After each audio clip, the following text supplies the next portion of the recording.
YouTube, if you like subwoofers, then this is a happy day. Fi Audio looks like they've just came out with their newest series. It's called the SP4, and just on first impression, it looks pretty incredible. If you're a fan of the Q series from Fi Audio, this looks like they took a Fi Q and took it to the gym and gave it some steroids. It definitely looks like a ground pounder. It looks like it could drop real low. A lot of X-Max. Looks like it could be a real good SQL woofer. You know, the BTL always kind of had a little bit of that reputation of, yeah, it can play music, but it's more of an geared toward SPL. This woofer is kind of a great addition to the BTL.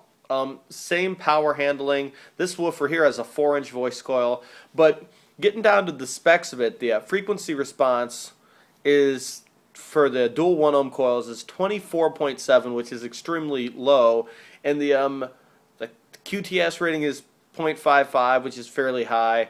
So you're looking at a woofer, and you can use this woofer in a sealed or a ported box, but what's even cooler is you can use it in a relatively small ported box according to Fi specifications. So you're looking at, for a ported box, it says anywhere between 6 and 8 cubic feet, and a sealed box between 4 and 6 cubic feet. And what all of this says to me is this is the first subwoofer I've seen come out recently that, for specification-wise, seems to compete almost directly with the SMD series from that Steve Mead runs in his car. The only difference is that the power handling on this woofer is a little bit lower, but it's also about half the price. So you really gotta factor that in. You know, are you getting more bang for your buck with this woofer than the other? But I mean, no disrespect to the SMD driver. I think that is actually an amazing subwoofer. But take a look. I'm going to point the phone at the computer out what this subwoofer looks like, and it even bears a little resemblance to the SMD driver. The only major difference is that you'd notice that there isn't a double magnet stack, which was one of the appealing features. Until I guess you mounted it, then you'd never see it. So, but what I did that I think is pretty cool is I put this subwoofer in WinISD, and I modeled it next to the Fi Q. And what's cool about this program is it's good for amateurs who just want to get a relative phase plot. Now, this does not account for the cabin gain in your car or anything. And forget my camera for not focusing while I'm trying to get it. There we go. And so this is how the woofer would react in like a room or something. But it's a good place to start to get an idea of how your frequency will respond. You know. Now, I want to take a second to give a shout out to Pete at the Hexy Bass channel. I think he's probably one of the most, when it comes to subwoofer enclosure design, he's probably the most knowledgeable person that at least I know of on YouTube. And I would recommend if you want a great design, go to him. And I think that that Fi Audio woofer would be, if you want something that's going to drop real low, you listen to a lot of chopped and skewered music, you want to hear, or screwed or whatever the hell they call it, you want a woofer to produce 20 hertz and produce it accurately.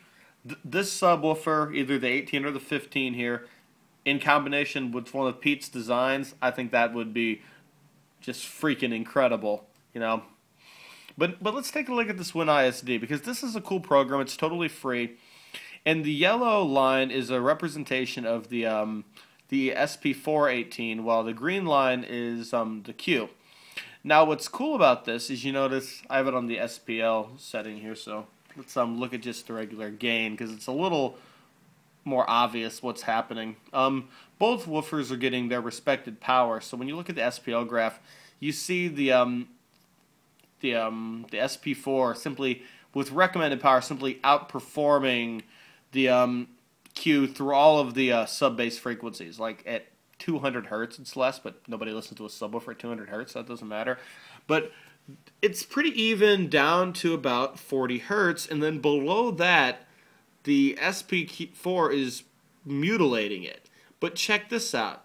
The Fi Q is an enclosure, 14.5 cubes at 30 hertz. SP4 is at 25 hertz.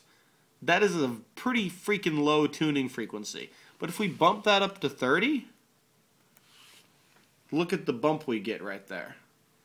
You're sacrificing a little of the output below 30 hertz, but you get a nice little increase. But I think it's working very well with a low tuning frequency. This thing, basically, this woofer is made to play low. And if that's what you like and you want to do hair tricks, it's got a lot of X-Max and like 33 millimeters X-Max, deep motor. So it looks like it can definitely, you know, it's not going to be like an SPL world record breaker, but it's going to knock your teeth out at 30 cycles, and some people like me like that.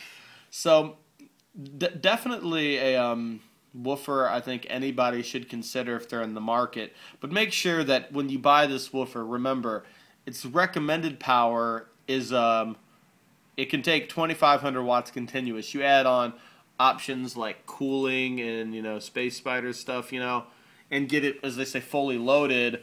If you know what you're doing, you could probably put 3,000 watts into this thing. And you got to have the right amplifiers. So I'm surfing the website. I'm surfing the web and I'm putting it on YouTube. But as far as amplifiers, I mean, I think a great deal is the what I just ordered, which is the Audio Q 2200D. It's just it's if you look at it, it's just a good looking amplifier. There's just no, you know, it's just nice black with the white logo. Looks like it means business, and that's the look. It's classy looking though. It doesn't look too ostentatious, too much chrome. It just looks like you see it, and if you know what you're doing, you know that it's the shit. So my little dream right now is 2 of these woofers powering 2 of the SP4 18s, and I think I'll be one happy guy.